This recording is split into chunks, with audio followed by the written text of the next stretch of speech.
ሜሪት ፕሮፐርቲስ ይባላል። ከቀናት በፊት 10 ቤቶችን ለተቸገሩ ወገኖቹ በነፃ ሰርቶ በበጎ ፈቃዱ አስረክቧል። ከዚህ ቀደም በቤተልና በቦሌ ጃፓን ደግሞ ቪላና የመኖሪያ አፓርትመንት ቤቶችን በጊዜው በሰዓቱ ሰርቶ አስረክቧል። አሁን ደግሞ አዲስ ነገር ይዞ እንደመጣ ሰምቻለሁ። ሎኬሽኑ መሀል ፒያሳ አራዳ ፓርክ ፊት ለፊት የሆነ በ10% ቅድመ ክፍያ ብቻ በኢስላሚክ አርክቴክት ዲዛይን ለሙስሊሞች የአኗኗር ዘዬ ምቹ ሆኖ ዲዛይን የተደረገ ልዩ የመኖሪያ አፓርትመንት ሽያጭ መጀመሩን ሰምቻለሁ። አጠቃላይ ዝርዝር መረጃውን ደግሞ እንሰማለን። እሺ፣ ሰላም ጤና ይስጥልኝ። እንደምን አለ? እንተዋወቅ።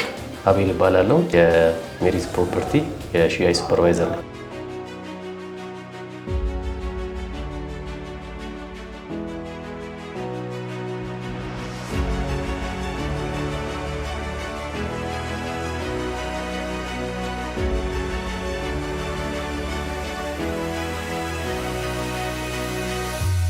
ጥሩ። እስማኤል እባላለሁ። ከመስኮት ቲዩን የመጣሁት ብዙ ደንበኞች አሉ ቤት መግዛት የሚፈልጉ። እንኳን ደህና መጣ። በጣም አመሰግናለሁ። እንግዲህ ይሄ ደራይት ምርጫ እንደሆነ ይሰማኛል። በዝርዝር ማወቅ የምፈልጋቸው ነገሮች አሉ። በቅድሚያ ሜሪት ማን ነው፣ በእነማን ተመሰረተ የሚለው ላይ ሀሳቦች የምትሰጠኝ ደስ ይለኛል። እናመሰግናለን። እንግዲህ እድሉን ሰጥተህን የተሻለ ነው ብለህ እኛ ልትጎበኝ በመምጣትህ ከልብ እናመሰግናለን። በቅድሚያ በቀጥታ ወደ ጥያቄ ሲገባ እንግዲህ ሜሪት ፕሮፐርቲ ከዚህ ቀደም ወደ 6 የሚጠጉ እህት ኩባንያዎች አሉት።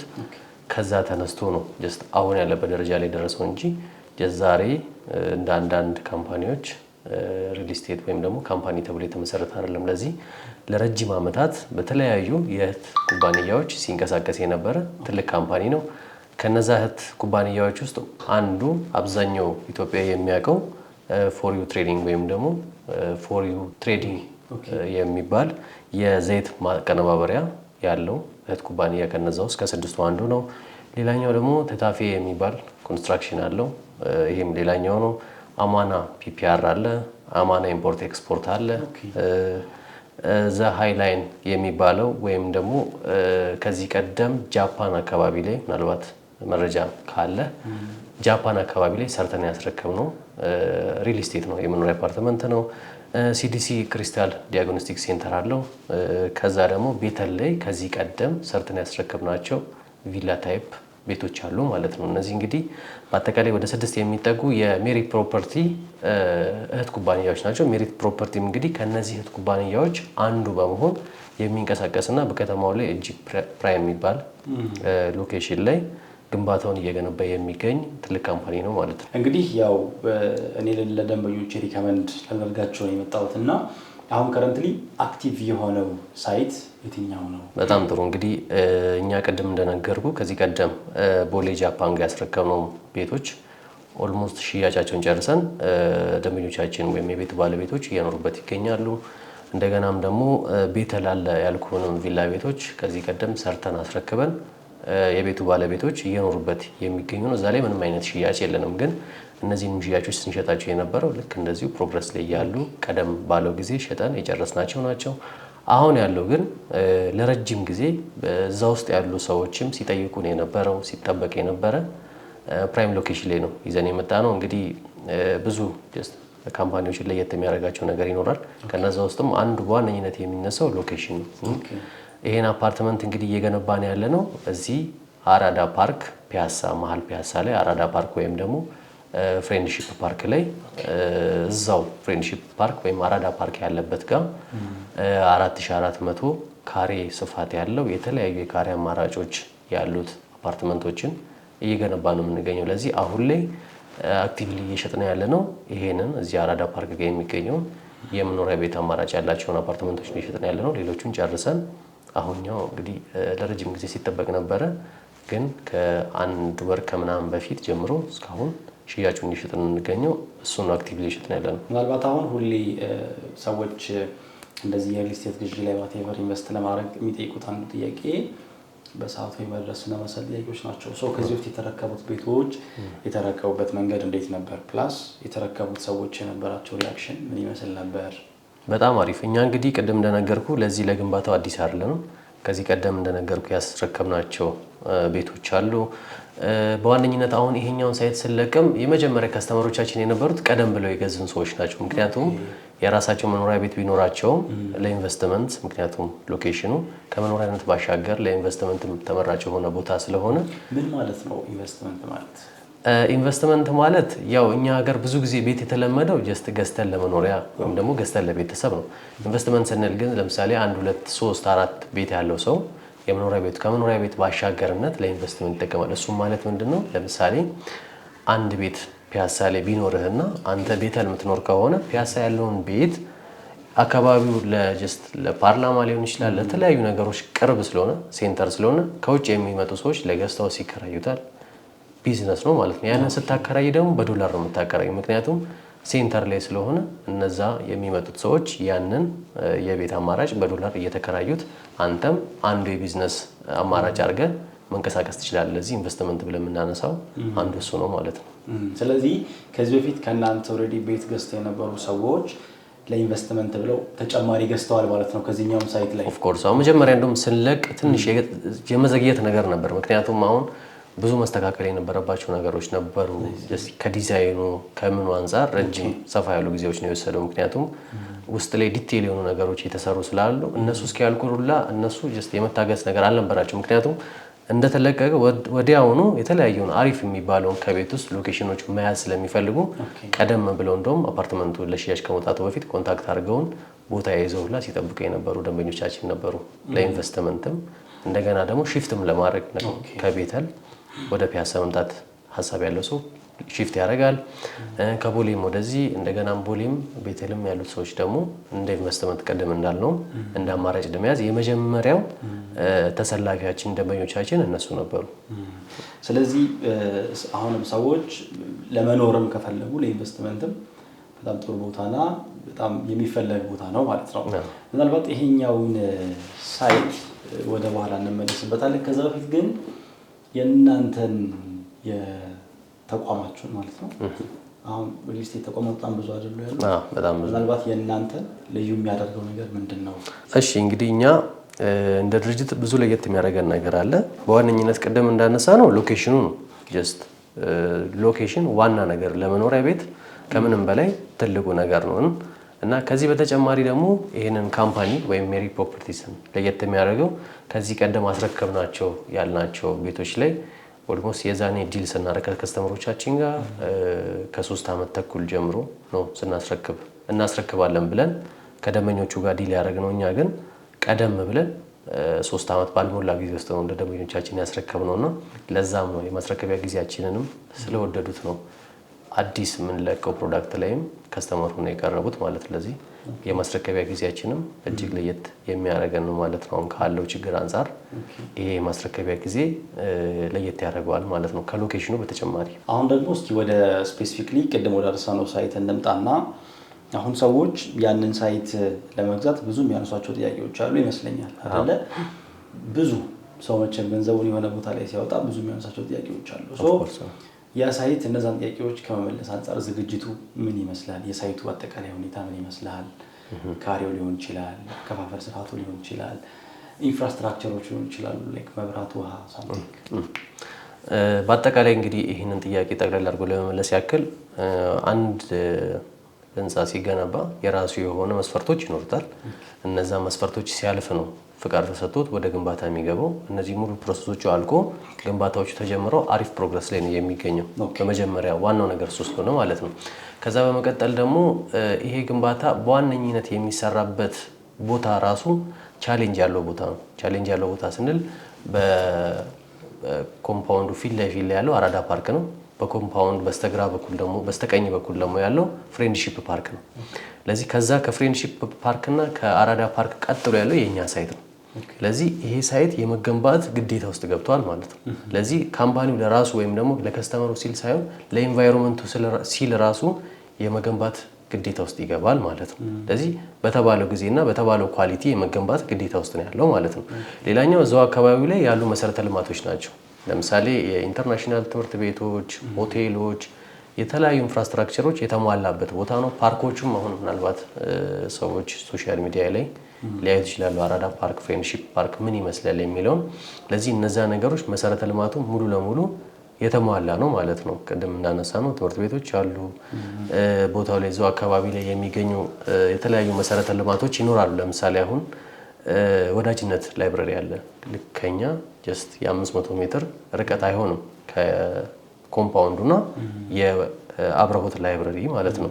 አብረሆት ላይብረሪ አለ፣ ካቴድራል ትምህርት ቤት አለ፣ ሊሴ ያለው እዚህ ነው። እንደገና ፓርላማ፣ እነዚህ ሙሉ ነገሮች ሰፈሩ ላይ የተካተቱ ናቸው ማለት ነው። እንግዲህ መሰረተ ልማቱ የሰፈሩ መሰረተ ልማት እንዲህ ነው ተብሎ የሚወራ አይደለም። ምክንያቱም አብዛኛው ሰው ፒያሳ ሲባል አብዛኛው ነገር የተሟላለት ሆኖ እንደቀረበ ያውቃል። ነገር ግን በተጨማሪነት እነዚህ አካባቢዎች ላይ ቀረብ ያለ መሆኑ ደግሞ ሞር ለከስተመሮች ምቹ ይሆናል ማለት ነው። ለመኖርም ሴፍ ለመሆንም ለጥበቃም ከምንም በላይ ሴፍ የሆነ አካባቢ ነው የሚሆነው። አሁን አይ ቲንክ ስለ ካሬ አማራጮቹ ብናወራ ጥሩ ይመስለኛል። ያሉት የካሬ አማራጮች ምን ናቸው?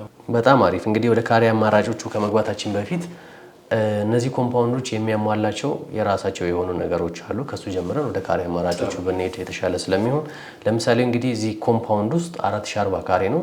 እዚህ ኮምፓውንድ ውስጥ እንግዲህ የተለያዩ ፋሲሊቲዎች አሉ። የመዋኛ ገንዳ፣ የልጆች መጫወቻ፣ የተለያዩ ነገሮች የምንላቸው ነገሮች አሉ። ግን እነዚህ ነገሮች በቂ በማይሆኑ ጊዜዎች ውስጥ ግን የቤቱ ባለቤቶች ፊት ለፊት ላይ ባሉት አራዳ ፓርክ እና ፍሬንድሺፕ ፓርክ ልጆቻቸውን ይዘው የሳይክል መንጃ፣ ቮሊቦል መጫወቻዎች ብዙ ነገሮች ስላሉ ለልጆቻቸው ያኛውንም እንደ አማራጭ መጠቀም ይችላሉ። ግቢ ውስጥ ያለውን ነገር አድቫንቴጆቹን ለልጆቻቸውም ለራሳቸውም። ምክንያቱም አሁን ከዚህ አራዳ እዚህ ፓርኮች ላይ ከተለያዩ የአዲስ አበባ ዙሪያ ላይ ከኢትዮጵያ አጠቃላይ እንደ ኢትዮጵያም እየመጡ ሰዎች የሚዝናኑበት ቦታ ስለሆነ ማለት ስለዚህ ይሄንን በቅርበት አገኘ ማለት ደግሞ የራሱ የሆነ አድቫንቴጅ ያለው ቦታ ነው ማለት ነው። እንግዲህ ወደ ካሬ አማራጮቹ ስንመጣ እኛ ጋር እንግዲህ እነዚህን የካሬ አማራጮች ስናቀርብ አካታች የሆነ እንዲሆን ያደረገው ምክንያቱም አፎርደብል እንዲሆን ነው። አንደኛ ነገር ሁሉም አይነት የማህበረሰብ ክፍል እንዲጠቀምበት ታስቦ የተዘጋጀ ነው። ምክንያቱም በጣም ሃይራይ ትላልቅ ካሬዎችን አላደረግንም፣ በጣም ትናንሽ የወረዱ ካሬዎችን አላደረግንም። ደንበኞች በሚችሉትና በሚስማማቸው አይነት የካሬ አማራጮች ነው ያደረግነው ማለት ነው። ለዚህ ባለ 1 መኝታ አለ፣ ባለ 2 መኝታ አለ፣ ባለ 3 መኝታ አለ። ለዚህ ከዚህ ውስጥ ደንበኞች የፈለጉትን ባለ 1 መኝታ ከሆነ የነሱ አቅም በባለ 1 መኝታ መስተናገድ ይችላሉ። ባለ 2 መኝታ ከሆነ በባለ 2 መኝታ መስተናገድ ይችላሉ። ባለ 3 መኝታ ከሆነ ደግሞ ባለ 3 መኝታ መስተናገድ ይችላሉ ማለት ነው። እንግዲህ በዚሁም ፕራይሳቸውንም እያነሳን የምናይበት እድል ይኖራል። ለምሳሌ ባለ 1 መኝታውን ብናይ 5 ሚሊዮን ብር ነው አጠቃላይ ክፍያው። 5 ሚሊዮን 100 ሺህ ብር ነው አጠቃላይ ክፍያው። የዚህ ቅድመ ክፍያ እንግዲህ 15% ነው 777 ሺህ ብር ነው የሚሆነው። ይህን 777 ሺህ ብር ከከፈሉ በኋላ ያሉትን ብሬክዳውኖች ቀስ እያሉ ቤቱን እስኪረከቡ የሚከፍሉበት እድል የተመቻቸ ነው ማለት ነው። ሌላኛው ባለ 2 መኝታ የካሬ አማራጭ ነው 8 ሚሊዮን 400 ሺህ ብር ነው። የዚህን ደግሞ የሚከፍሉት 10% ነው። 10%ቱም ወደ 840 ሺህ ብር ነው የሚሆነው ማለት ነው። ይሄንን 840 ሺህ ብር ከፍለው ቤቱን ይዘው ቀጣይ ክፍያዎቹን አሁንም እስኪረከቡ ባለው ጊዜ ውስጥ በብሬክዳውኖች ወይም ደግሞ በህንፃው ግንባታ ቤዝድ ኦን ፕሮግረስ ስለሆነ ህንፃው በተገነባ ቁጥር አሁን እኛ ጋር ገንዘብ ኮሌክት እያደረግን ሳይሆን የምንገነባው ፕሮግረሱን ከገነባን በኋላ ነው ከስተመሩ የተገነባውን ነገር አይቶ መጥቶ እኛ ጋር ክፍያ የሚፈጽሙ ማለት ነው። ሌላኛው አማራጭ የባለ 3 መኝታው የካሬ አማራጭ ነው። ይሄም ወደ 12 ሚሊዮን ብር ነው የሚሆነው። ቅድመ ክፍያው 1 ሚሊዮን 200 ሺህ ብር ነው 10%ቱ የሚሆነው ማለት ነው። እዚህ ጋር አሁንም በአከፋፈል ላይ ደግሞ ሌላ ለየት የሚያደርገው ነገር አለ። አሁን ያየነው እነዚህ ኖርማል የሆኑትን አከፋፈሎች ነው። 10% ወይም 15% ለሚከፍል ብቻ የተዘጋጁ ፕራይሶች ናቸው። ነገር ግን እኛ ጋር ከ25% ጀምሮ ክፍያቸውን ከፍ አድርጎ ለሚከፍሉ ደንበኞች ደግሞ የተለያዩ ሪል የሆኑ የቅናሽ ፓኬጆች ይኖራሉ። ለምሳሌ አሁን እዚህ ጋር ስናይ ባለ 1 መኝታውን 5 ሚሊዮን 100 ሺህ ብር ነው ያለው። እነዚህን ዲስካውንቶች ከስተመሮቹ መጠቀም ከቻሉና ፍላጎቱ ካላቸው 3 ሚሊዮን 600 ሺህ ብር ይሆናል። ባለ 1 መኝታ ሙሉን ከከፈሉ ሙሉን ከፍላ 30% ኦፍ ነው የምናደርገው።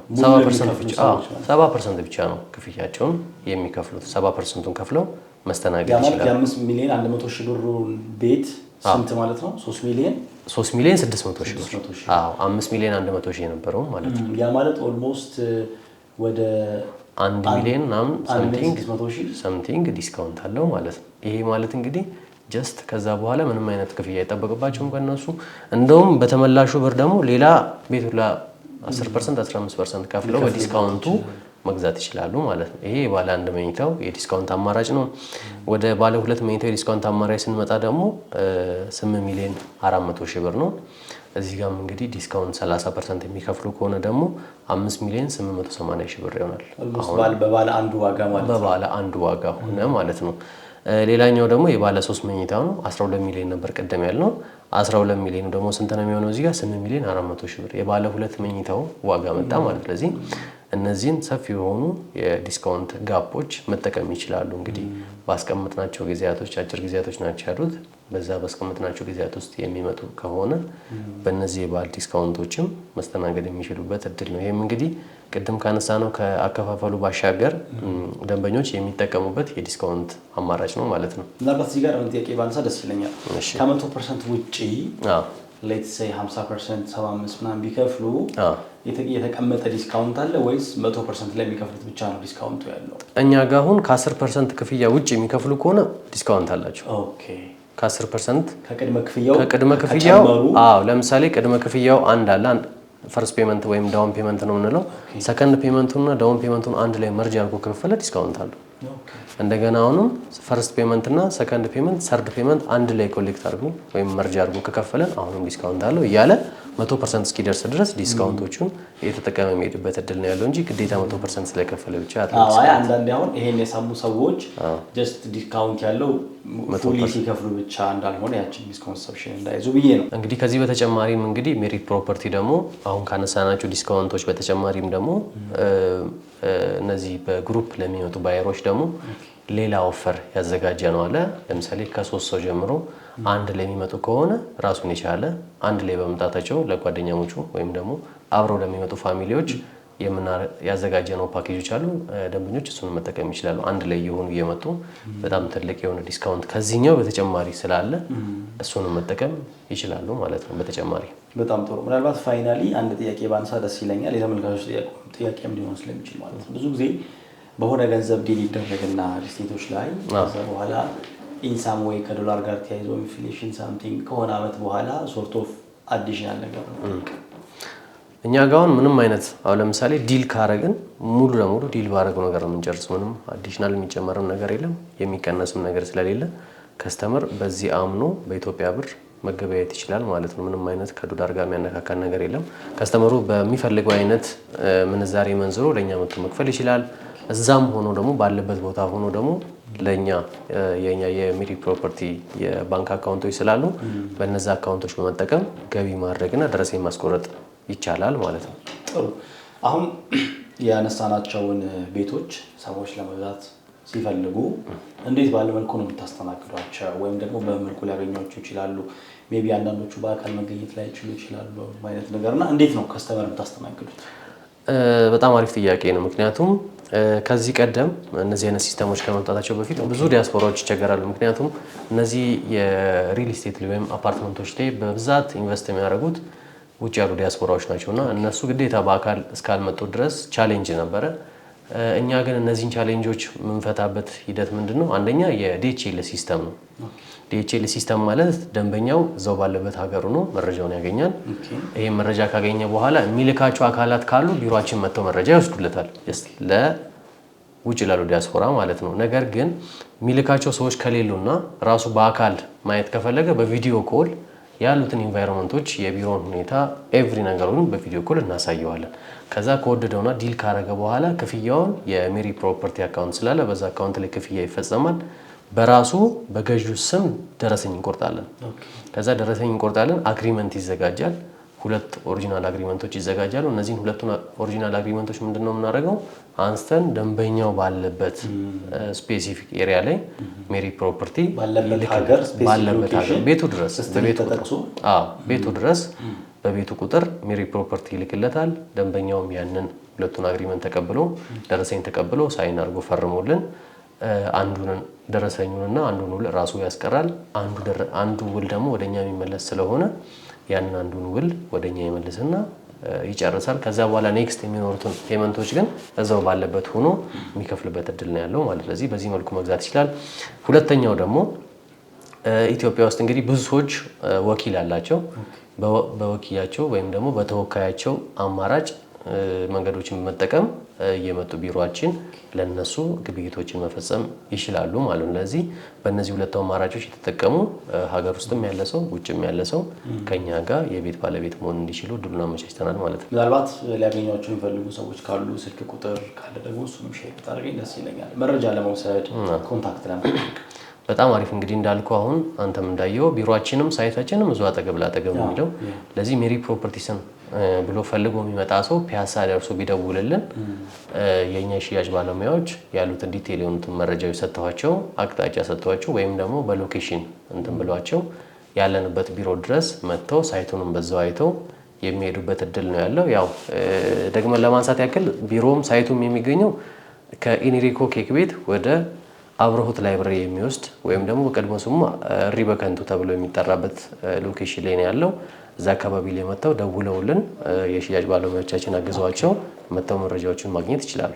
እናም ደግሞ ስክሪን ላይ ባሉ ስልኮች ደንበኞቻችንን እየደወሉ ቀደም ብለው ምክንያቱም ዲስካውንቱ በጣም አጭር ጊዜ ነው የቀረው። ያው ጥምቀት የበዓሉ ሲዝንም እያለፈ ስለሆነ እንደገና ደግሞ ይሄ ሰመር ሲዝን የምንለው ዲያስፖራ የመጣበት ሲዝንም እያለቀ ስለሆነ እኛም ዲስካውንቱን ያስቀምጥለው ለአጭር ጊዜዎች ስለሆነ በሚያገኙት ስክሪኑ ላይ በሚያገኙት ስልክ ቁጥር ኮንታክት እያደረጉን መስተናገድ ይችላሉ ማለት ነው። እና ይሄ ፓኬጅ የሚቆየው ለአጭር ጊዜ ስለሆነ እየመጡ መስተናገድ ይችላሉ። እንግዲህ ያለውን ኦፈሮች አይተው ደስተኛ ሆነው እንደሚመለሱ ባለሙሉ እምነት አለን። እኛ በብዙ ደንበኞቻችን ጥያቄ መሰረት ደንበኛ ብዙ ነገር ይፈልጋል፣ ማየት መዳሰስ ይፈልጋልና በእነሱ ጥያቄ መሰረት ያዘጋጀ ነው ሳምፕል ሃውስ ስላለ እነዛን ሳምፕል ሃውሶች ያው ብዙ አላለቀም በቅርብ ስለሆነ አብዛኛው የከስተመር ጥያቄ የገዛውም ያልገዛውም የሆነ ሳምፕል ሃውስ ቢኖር ዲዛይኑን መሬት ላይ ወርዶ ብናየው የሚል ጥያቄ ስለነበረ እዚህ ቢሮአችን አቅራቢያ ላይ የሰራ ነው ሳምፕል ሃውስ ስላለ እሱን ሄደን እናያለን። ያው ባያልቅም የተወሰነ ፓርቲሽኑ እንዴት ነው ቅድም ላነሳ ነው ዲዛይን ጋር ማች ያደርጋል አያደርግም የሚለውን ነገር አብረን የምናየውናል። እሱን ብናይ ሞር ለከስተመር ክሊር ስለሚሆን እሱን አብረን እናያለን። አይሻልም? እሺ ሳምፕሉን እንግዲህ የምናየው እዚህ ጋር ነው። ይሄ ዋናው የመኖሪያ ቤቱ መግቢያ በር ነው። ይሄ በር እንደምታየው ኢምፖርትድ የሆነ ሲምቶ የሚባል ካምፓኒ የሚያመርተው በር ነው። እሳት መቋቋም ይችላል። ለዚህ ይሄ በር የውጭ በር ነው። የውጭ በር ስንል የቤቱ የዋናው መግቢያ የውጭኛው በር ነው ማለት። ስለዚህ እያንዳንዱ ቤት ይሄኛውን በር ነው የምንገጥመው። ይሄ በር እንግዲህ እንደምታየው እዚህ ጋር መጀመሪያ ፒን አለው። በፒን ነው ሎክድ የምናደርገው። ሁለተኛ አማራጭ የቁልፍ በተን አለው። ሶስተኛው በአሻራ ነው። አሁን እኛ የምንጠቀመው የአሻራውን ነው። ጀስት አሻራውን እዚህ ጋር ክሊክ አድርገን ይከፍትልናል፣ እንገባለን ማለት ነው። ካልፈለግንም ደግሞ እንደገና አሻራውን ትተን ደግሞ እዚህ ጋር ፒኖቹን ሴት አድርገን በፒኖቹ መጠቀም እንችላለን ማለት። እዚህ በሶስት አይነት አማራጮች መጠቀም የምንችለው በር ነው ማለት። ስለዚህ ይሄ በር እንደምታየው ነው። ስፔሱ ራሱ በጣም ትልቅ ነው። ብዙ አይነት ሎኮች ያሉት በር ነው የሚሆነው ማለት ነው። ሌላኛው ከውስጥ ደግሞ በካርድም መክፈት የምንችልበት ነው ማለት ነው። እሺ አሁን ወደ ውስጥ እየገባን ነው። አሁን እንደገባ እንግዲህ ቅድም ኢስላሚክ አርክቴክት ያልነው የውስጥ ፓርቲሽን የተሰራበት ዋንኛው ኮንሰፕት ያለው እዚህ ጋር ነው። ቀጥታ ወደ ሳሎን አንገባም። ሳሎናችን በዚህ በኩል ነው ያለው። በዚህ በኩል ደግሞ ሌላ የመግቢያ አማራጮች አሉ ማለት ነው። እዚህ በዚህ በኩል ስንሄድ ወደ ሳሎናችን፣ በዚህ በኩል ወደ መኝታ ክፍል፣ ወደ ተለያዩ ክፍሎች አክሰስ ማድረግ እንችላለን። በዚህ በኩል ከፈለግንም በዚህ በኩል ወደ ኪችን አክሰስ ማድረግ እንችላለን። በዚህ በኩል ስንሄድ ደግሞ ከፈለግን ወደ ኪችን አክሰስ ማድረግ እንችላለን፣ ወደ ሳሎንም አክሰስ ማድረግ እንችላለን። ከፈለግን ወሰኛ ቦታ ነው። ይሄ እዚህ ጋር ደርሳ አስበ ምናምን ነው ቃይዘ ምናምን አትሄድም በዚህ ወይም ደግሞ ያው እናንተ ታውቃላችሁ በደንብ ወንዶች ሴቶች የሚባል ነገር ስላለ እንዳይቀላቀሉ የሚባል ነገር ስላለ በዚህ በኩል አንደኛው አካል ይሄዳል፣ በዚህ በኩል አንደኛው አካል ይሄዳል። እቃም ካለ ደግሞ ወደ ኪችን የሚገባ እቃ ካለ በቀላሉ እዚህ ጋር ኪችን አስቀምጠው ወደ ሳሎን መምጣት የሚቻልበት እድል ነው ያለው ማለት ነው። ይቻላል። በዚህ በኩል እየሄድን እናያለን።